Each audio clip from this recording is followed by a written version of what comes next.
تو بڑی یہ واضح کسوٹی ہمارے سامنے آ گئی. اگر اپنے ایمان کو پرکھنا چاہتے ہو پرکھنا ضروری ہے. حاسبوا انفسکم قبل ان تحاسبوا وزنوها قبل ان توزنوا. اپنا حساب خود لے لو قبل اس کے قیامت کا حساب لیا جائے، اور اپنے اعمال کو خود تول لو، اپنے آپ کو تول لو قبل اس کے کہ قیامت کے دن تولے جاؤ. کیونکہ ظاہری اعمال فائدہ نہیں دیں گے جب تک یہ دل ساتھ نہیں ہوگا. باعتبار اخلاص قیامت کے دن ایک شخص کے حساب کا ذکر ہے.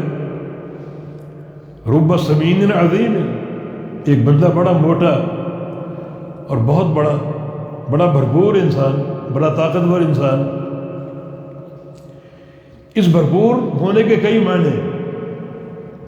ایک معنی یہ کہ یہ مالی اعتبار سے مضبوط تھا، بڑا بھلا کا تاجر تھا، بڑا پیسہ کمایا اس نے، دنیا میں نام تھا.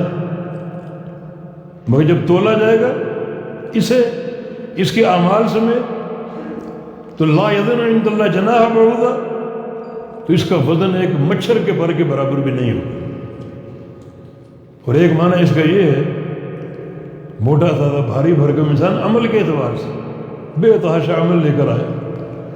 یہ معنی ایک اور حدیث میں موجود ہے کہ ان اناس من امتی یاتون یوم القیامہ باعمال کامثال جبال تہامہ.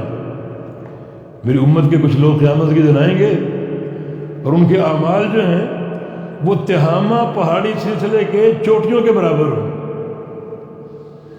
جیسے کشمیر کے پہاڑ ہیں، ایک چوٹی پہ دوسری پہ تیسری پہ چوتھی، اس طرح ان کے عمل کھڑے ہوں گے پہاڑوں کی چوٹیوں کے معنی. اور اللہ تعالیٰ ان سارے اعمال کو ذرے بنا کر بکھیر دے گا، ضائع کر دے گا. تو یہ ربا سمین ایک بڑا بھاری بھرکم انسان عمل کے اعتبار سے، نیکیوں کے اعتبار سے. مگر جب اس کو تولا جائے گا اسے بھی اور اس کے اعمال کو بھی تو سب کا ملا کے وزن ایک مچھر کے پر کے برابر نہیں ہوگا.